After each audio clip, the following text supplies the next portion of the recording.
नमस्कार, डेली 24 भारत देख रहे हैं आप। मैं हूं आपके साथ साहिल धुलिया। बुलेटिन की शुरुआत करेंगे। दिल्ली एनसीआर समेत देश के कई हिस्सों में बारिश का असर लगातार जारी है। भारत मौसम विज्ञान विभाग यानी आईएमडी ने देश के कई इलाकों के लिए बारिश का अलर्ट जारी किया है। उत्तराखंड और हिमाचल प्रदेश में लैंडस्लाइड की घटनाएं सामने आई हैं।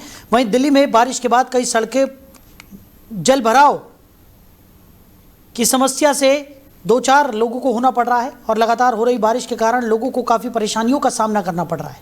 बारिश से कई इलाकों में जलभराव हो गया है, जबकि पिछले कुछ दिनों में कई जगहों पर पेड़ गिरने की घटनाएं भी सामने आई हैं। वहीं सुबह ऑफिस आवर्स के दौरान बारिश की वजह से लोगों को आने जाने में काफ़ी दिक्कतों का सामना करना पड़ा है। कई इलाकों में ट्रैफिक जाम देखने को मिला है। भारत मौसम विज्ञान विभाग यानी आईएमडी ने देश के कई इलाकों के लिए बारिश का अलर्ट जारी कर दिया है। हिमाचल प्रदेश में मानसून की शुरुआत के बाद से बारिश से जुड़ी घटनाओं में 64 लोगों की मौत हो चुकी है। इस दौरान राज्य में 14 लैंडस्लाइड की घटनाएं भी दर्ज की गई हैं। मौसम विभाग ने 12 अगस्त तक राज्य में बारिश का अलर्ट जारी किया है। उत्तराखंड में भी लगातार हो रही बारिश के कारण गुरुवार को अलकनंदा और भागीरथी समेत कई प्रमुख नदियां उफान पर रही। भूस्खलन और मलबा आने के कारण 4 राष्ट्रीय राजमार्गों सहित 132 सड़कें बंद हो गई। जम्मू कश्मीर के कुछ इलाकों में भी बाढ़ का असर देखने को मिला। तो आईएमडी के मुताबिक दिल्ली में सुबह से दोपहर तक ज्यादातर जगहों पर हल्की से मध्यम बारिश हो सकती है, जबकि कुछ स्थानों पर भारी बारिश की भी संभावना है। शाम और रात के समय भी कई इलाकों में हल्की बारिश का दौर देखने को मिल सकता है। मौसम पूर्वानुमान एजेंसी स्काईमेट वेदर के मुताबिक पंजाब, हरियाणा, दिल्ली, पूर्वी राजस्थान, हिमाचल प्रदेश, उत्तराखंड, उत्तर प्रदेश, मध्य प्रदेश के कुछ हिस्सों, छत्तीसगढ़, ओडिशा, पश्चिम बंगाल, झारखंड, केरल, तटीय कर्नाटक और अंडमान निकोबार द्वीप समूह में हल्की से मध्यम बारिश हो सकती है। वहीं कुछ स्थानों पर भारी बारिश की भी संभावना है। असम की बात करें तो असम भीषण बाढ़ से जूझ रहा है। बीते 24 घंटों में गोलाघाट और उदलगुरी में 2 लोगों की मौत के बाद बाढ़ से मरने वालों की संख्या बढ़कर 97 पर पहुंच गई है। राज्य के 15 जिलों में 1.68 लाख से अधिक लोग प्रभावित हुए हैं, जबकि 481 गांव पानी में डूब चुके हैं। तो इसी खबर पर ज्यादा जानकारी के साथ हमारे सहयोगी अजीत रावत हमारे साथ जुड़ गए हैं। अजीत, पूरे देश भर में इस वक्त बारिश का कहर देखने को मिल रहा है। उत्तराखंड की बात करें, हिमाचल की बात करें, असम की बात करें तो वहां पर तो हाहाकार मचा हुआ है। कई जगहों पर लैंडस्लाइड की खबरें हैं, कई जगह बाढ़ जैसे हालात देखने को मिल रहे हैं और कई गांव पानी में डूब गए। क्या स्थिति? देखिए, बिल्कुल आपको बता दूं, जिस तरीके से लगातार बारिश जो है वो भारत के विभिन्न राज्यों में भारी बारिश से हालात जो है वो बहुत मुश्किल होते जा रहे हैं। आपको बता दूं कि इस वजह से भारी असम क्षेत्र में काफी जो बाढ़ जैसे हालात जो है वो दिखाई दे रहे हैं। वहां पर बाढ़ के हालात पर नियंत्रण करने के लिए तमाम फोर्स लगाई गई है, तमाम राहत बल वहां तैनाती की गई है और तरह तरह के जो संस्था वाले हैं वो वहां मदद कर रहे हैं। और इसके साथ साथ आपको बता दें कि उत्तराखंड, केदारनाथ, तमाम इन पहाड़ी इलाकों में भारी बारिश से नदियां भी उफान पर नजर आ रही हैं और जल स्तर जो है वो लगातार, नदियों का जल स्तर जो है वो लगातार बढ़ रहा है। इसकी वजह से आसपास में जो दिल्ली एनसीआर की अगर बात करें तो दिल्ली एनसीआर में भी लगातार जिस तरीके से पिछले 2 दिनों से लगातार जो बारिश हो रही है उसमें भी जनजीवन पूरी तरीके से प्रभावित रहा है। यही नहीं, राजधानी दिल्ली की बात करें तो दिल्ली, नोएडा, गाजियाबाद और गुरुग्राम और फरीदाबाद समेत कई आसपास के राज्य और जिलों में लगातार भारी बारिश से जल भराव की स्थिति पैदा हो गई है। कई प्रमुख सड़कें जो है वो अंडरपास पानी से भर चुका है। वाहनों की रफ्तार भी लगातार थमती हुई नजर आ रही है। लोगों को लंबा ट्रैफिक झेलना पड़ रहा है। सुबह जो दफ्तर जाने वाले लोग हैं, जो स्कूल जाने वाले लोग हैं या अन्य कामों के लिए निकलने वाले जो लोग हैं, उनको भी काफी इस वजह से सामना करना पड़ रहा है। कई जगहों पर तो वाहन फंस गए हैं, बंद हो चुके हैं, जबकि कुछ इलाके ऐसे भी हैं जहां जल निकासी की व्यवस्था की जो पोल है वो बिल्कुल प्रशासन की खोल के रख गई है। इसके अलावा पिछले दिनों लगातार हो रही बारिश के चलते स्थान पेड़ गिरने की घटनाएं, तमाम ऐसी दुर्घटनाएं जो है वो सामने निकल कर आ रही है। यही नहीं कि हालात अगर आगे भी इसी प्रकार से बने रहे तो कहीं ना कहीं लोगों के लिए एक बड़ी आफत जो है वो बन सकती है। तो ये एक बड़ी बात है कि अब चिंता वाला जो बारिश है वो अब देखने को मिल रहा है। हालांकि इससे बचने के लिए, इससे निपटने के लिए तमाम जो राहत बचाव कर्मी हैं वो लगे हुए हैं। लगातार जल निकासी की जो समस्या है उससे कहीं ना कहीं अब जमीनी स्तर पर काम करते हुए दिखाई दे रहे हैं। नगर निगम की बात करें या तमाम जो सुरक्षा कर्मी है जो बाढ़ राहत जैसे इलाकों में जो अपना रेस्क्यू ऑपरेशन कर रहे हैं, लोगों को घर खाली करा रहे हैं, गांव खाली करा रहे हैं जहां पर ऐसी स्थिति है कि कई घर जो है वो डूबते हुए नजर आ रहे हैं। तो ऐसी जगहों पर भी लगातार जो अभियान है वो चलाया जा रहा है। बिल्कुल अजीत, प्रशासन की तरफ से भी तमाम व्यवस्थाएं करने का दावा यहां पर किया जा रहा है, लेकिन स्थितियां काफ़ी गंभीर इस वक्त बनी हुई नज़र आ रही हैं। कई जगहों पर बाढ़ जैसे हालात जो बने हुए हैं उससे कई गांव प्रभावित हुए हैं। खासकर असम की अगर हम बात करें तो इस वक्त बहुत ज़्यादा दिक्कतों का सामना वहां पर लोगों को करना पड़ रहा है। लगभग 481 से ज़्यादा गाँव हैं जो इस बाढ़ से प्रभावित हुए हैं। मरने वालों की संख्या की अगर बात करें तो 97 पर यह आंकड़ा पहुँच गया है। इसी तरह से हिमाचल की अगर हम बात करें तो कई लोग भूस्खलन से प्रभावित हुए हैं। आवागमन काफ़ी ज़्यादा प्रभावित हुआ है। एक जगह से दूसरी जगह पहुंचने के लिए काफ़ी ज़्यादा मशक्क़त लोगों को करनी पड़ रही है। कई गांवों का संपर्क कट गया है कई जगहों पर, क्योंकि लैंडस्लाइड की स्थिति बनी है। और अभी फिलहाल मौसम विभाग की तरफ से कोई राहत की खबर भी सामने नहीं आई है। देखिए, बात करें कि ऐसे सिचुएशन में अपने आप को पैनिक नहीं होना चाहिए। इसको लेकर तमाम जो आसपास के जो राज्य हैं जहां पर बाढ़ जैसे हालात है वहां पर एक ही जगह पर बना रहना चाहिए और मदद के लिए किसी न किसी टीम की या किसी न किसी प्रशासन या लोगों की मदद जो है वो लेनी चाहिए। ऐसे समय में अपने आप को संभालने रखना भी एक बड़ी मदद होती है। कहीं ना कहीं फिर लोग उस पर नियंत्रण करने के लिए या बचाव कर्मी जब वहां जाते हैं तो सिचुएशन कंट्रोल हो सके उसको लेकर के भी वहां वो पुख्ता इंतजाम करते हैं। फिलहाल अभी ऐसे सिचुएशन में लोग बाग अपने घर छोड़ते हुए दिखाई दे रहे हैं, जिनका घर आशियाना जो है वो पूरी तरीके से पानी में डूब चुका है।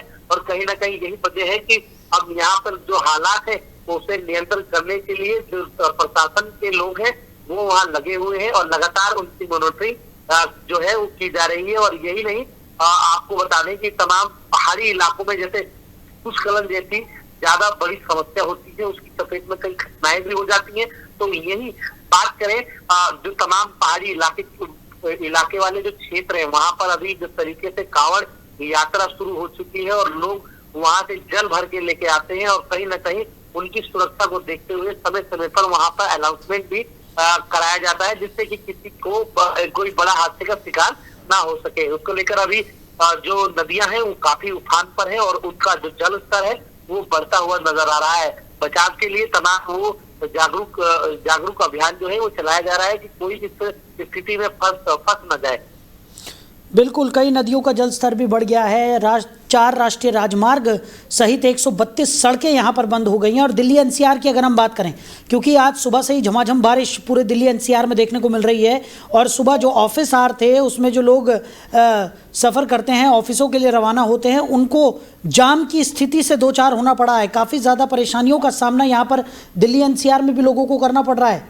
अजीत, देखिए, आसपास के जो दिल्ली एनसीआर से सटे राज्य हैं, हरियाणा, राजस्थान, दिल्ली, गाजियाबाद, उत्तर प्रदेश के भी कई जिले हैं जो बारिश के कारण जो है प्रभावित हो रहे हैं। आपको बता दें कि आज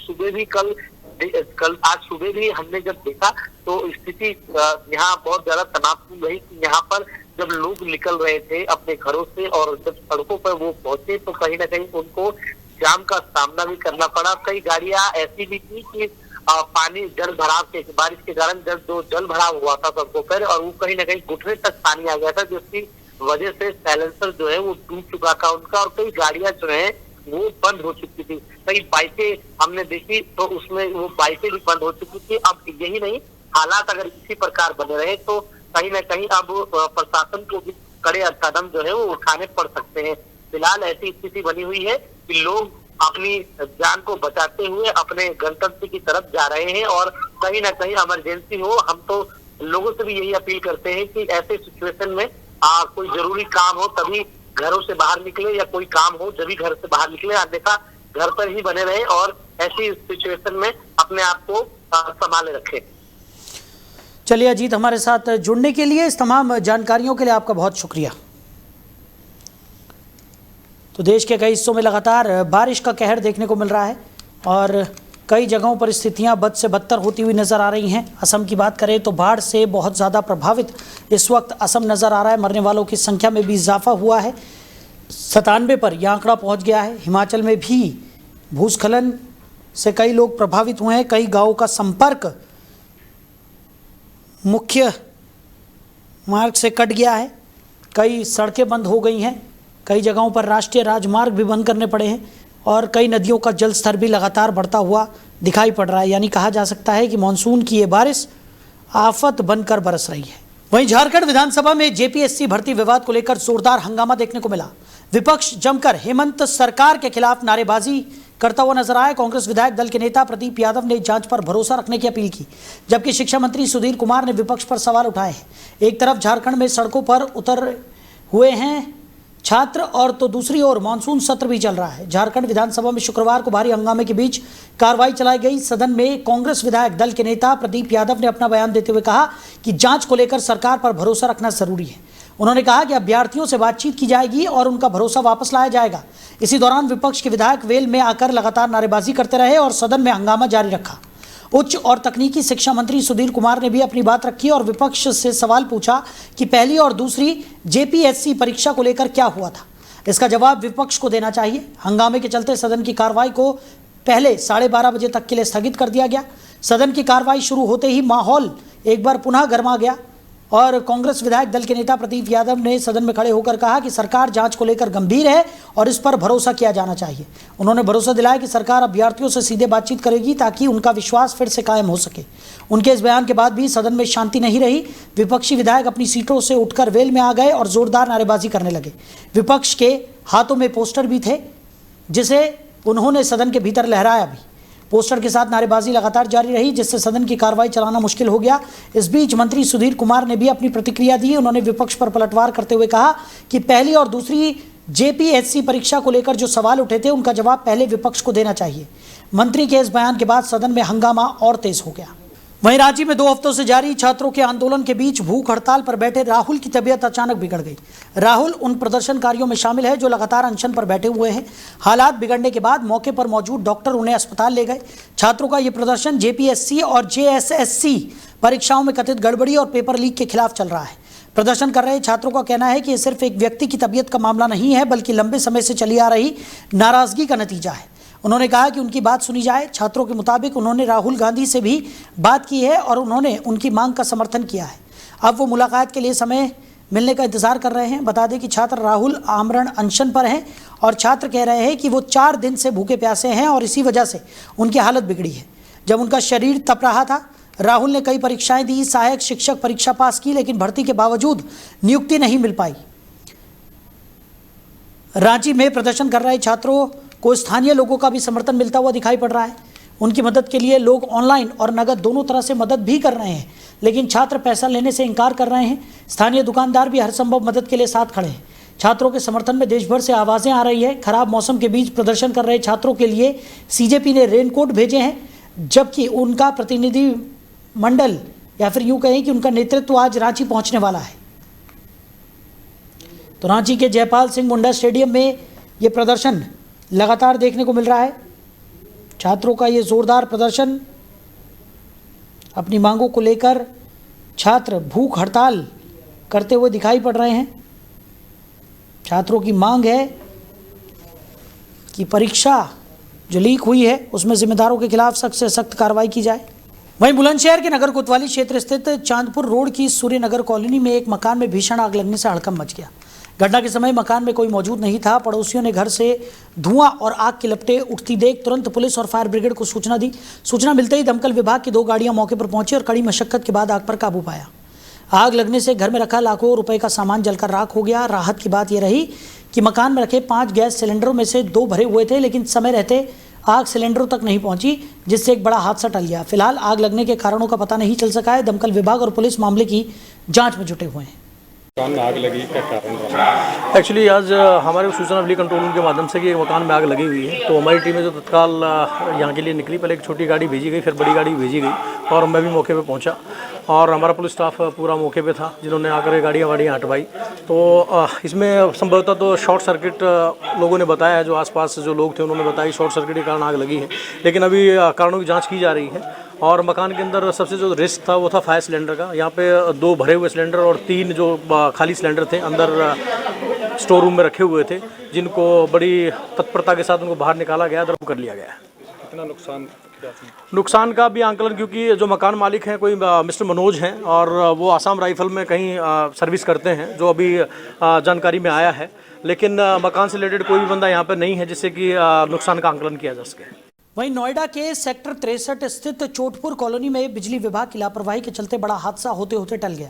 कॉलोनी में 11,000 वोल्ट की हाई टेंशन लाइन का तार अचानक टूटकर बीच सड़क पर गिर गया, जिससे इलाके में अफरा तफरी मच गई। गनीमत रही कि उस समय कोई राहगीर या वाहन चालक तार की चपेट में नहीं आया, वरना बड़ा हादसा हो सकता था। स्थानीय लोगों का आरोप है कि क्षेत्र में हाई टेंशन लाइन के तार टूटने की घटना पहले भी कई बार हो चुकी है, लेकिन बिजली विभाग ने अब तक कोई स्थायी समाधान नहीं किया है। लोगों का कहना है कि लाइन की समय पर मरम्मत और रखरखाव नहीं होने के कारण ऐसे हादसे लगातार सामने आ रहे हैं। इससे पहले भी हाई टेंशन लाइन गिरने से कई लोग गंभीर रूप से झुलस चुके हैं। घटना के बाद लोगों में बिजली विभाग के खिलाफ नाराजगी है और जिम्मेदार अधिकारियों से कार्रवाई की मांग की जा रही है। उधर नोएडा पुलिस ने गांजा तस्करी के एक बड़े नेटवर्क का खुलासा करते हुए महिला तस्कर की निशानदेही पर भारी मात्रा में अवैध गांजा बरामद किया है। थाना फेज 1 पुलिस ने पुलिस कस्टडी रिमांड पर लाई गई महिला आरोपी हेमा की निशानदेही पर सेक्टर 8 स्थित एक खंडरनुमा इमारत से 23 किलो 400 ग्राम गांजा बरामद किया है। बरामद गांजे की कीमत करीब 3,50,000 रुपये आंकी गई है। पूछताछ में महिला आरोपी ने बताया कि वो लंबे समय से दिल्ली से गांजा मंगवाकर नोएडा और आसपास के क्षेत्रों में सप्लाई करती थी। पुलिस के अनुसार इसी गिरोह से जुड़े 2 अन्य आरोपी टिंकू और मोहम्मद मुजफ्फर अंसारी को पहले ही गिरफ्तार किया जा चुका है। हेमा ने 29 जुलाई को अदालत में आत्मसमर्पण किया था, जिसके बाद उसे पुलिस रिमांड पर लेकर पूछताछ की गई। पुलिस अब पूरे नेटवर्क और इनके अन्य सदस्यों की तलाश में जुटी है। वहीं ग्रेटर नोएडा के इंडिया एक्सपो मार्ट में 11 से 13 अगस्त तक आयोजित होने वाले India bio energy and tech expo 2026 की तैयारियां तेज हो गई हैं। जिलाधिकारी की अध्यक्षता में आयोजित समीक्षा बैठक में सुरक्षा, ट्रैफिक, पार्किंग, स्वच्छता, बिजली, पेयजल और चिकित्सा व्यवस्थाओं का विस्तृत जायजा लिया गया। अधिकारियों को सभी तैयारियां समयबद्ध तरीके से पूरी करने के निर्देश भी दिए गए। एक्सपो में देश विदेश के उद्योग विशेषज्ञ, निवेशक और नीति निर्माता हिस्सा लेंगे। आयोजन के दौरान 25 से अधिक सम्मेलन सत्र आयोजित किए जाएंगे, जिनमें 120 से ज़्यादा राष्ट्रीय और अंतर्राष्ट्रीय वक्ताओं के शामिल होने की संभावना है। इसके अलावा 150 से अधिक प्रदर्शक और 1000 से ज़्यादा प्रतिनिधि भाग लेंगे। एक्सपो में CBG, ethanol, biodiesel, green hydrogen, sustainable aviation fuel, waste to energy, biomass और कार्बन मार्केट जैसे महत्वपूर्ण विषयों पर चर्चा होगी। 15,000 से अधिक व्यावसायिक आगंतुकों के पहुंचने की भी उम्मीद है। वहीं ग्रेटर नोएडा वेस्ट के बिसरख थाना क्षेत्र स्थित उफेरिया मॉल में शराब पीने को लेकर हुए विवाद ने देखते ही देखते मारपीट का रूप ले लिया। बताया जा रहा है कि मॉल के अंदर कुछ लोगों के बीच किसी बात को लेकर कहासुनी शुरू हुई, जो थोड़ी ही देर में हाथापाई में बदल गई। घटना के दौरान मॉल परिसर में अफरा तफरी का माहौल बन गया और वहां मौजूद लोगों में दहशत फैल गई। मारपीट का वीडियो मौके पर मौजूद किसी व्यक्ति ने अपने मोबाइल में रिकॉर्ड कर लिया, जो अब सोशल मीडिया पर तेजी से वायरल हो रहा है। वायरल वीडियो में कुछ लोग आपस में भिड़ते और हंगामा करते दिखाई दे रहे हैं। घटना की सूचना मिलने के बाद पुलिस ने मामले का संज्ञान लिया है और वायरल वीडियो के आधार पर जांच शुरू कर दी है। पुलिस का कहना है कि वीडियो और अन्य साक्ष्यों के आधार पर संबंधित लोगों की पहचान की जा रही है। साथ ही जांच के बाद आवश्यक कार्रवाई की जाएगी। फिलहाल घटना को लेकर क्षेत्र में चर्चाओं का माहौल बना हुआ है। वहीं सावन महीने की कांवड़ यात्रा के बीच मुजफ्फरनगर में उत्तर प्रदेश सरकार के राज्य मंत्री कपिल देव अग्रवाल का अलग अंदाज देखने को मिला। मंत्री कपिल देव अग्रवाल गुरुवार रात एक कांवड़ सेवा शिविर में पहुंचे, जहां उन्होंने शिव भक्त कांवड़ियों की सेवा कर उनका हालचाल जाना। मंत्री ने थके हुए कांवड़ियों के पैरों में मलहम लगाए, मालिश की और अपने हाथों से उन्हें भोजन भी परोसा। इस दौरान उन्होंने कहा कि कांवड़ियों की सेवा करना भगवान शिव की सेवा के समान है और ये उनके लिए सौभाग्य की बात है। शिविर में भक्ति गीतों की धुन पर मंत्री कपिल देव अग्रवाल श्रद्धालुओं के साथ नृत्य करते हुए भी नजर आए, जिससे शिविर का माहौल पूरी तरह भक्तिमय हो गया। मंत्री ने कांवड़ यात्रा की व्यवस्थाओं की सराहना करते हुए कहा कि प्रशासन, पुलिस, सफाई कर्मी और सेवा शिविर संचालक दिन रात श्रद्धालुओं की सेवा में जुटे हैं। वहीं उन्होंने कांवड़ यात्रा को लेकर दिए गए एक विवादित बयान पर भी प्रतिक्रिया दी और ऐसे बयानों को यात्रा की गरिमा के खिलाफ बताया। मंत्री ने कहा कि मुजफ्फरनगर इस समय पूरी तरह शिवमय हो चुका है और हर व्यक्ति शिव भक्तों की सेवा में लगा हुआ है।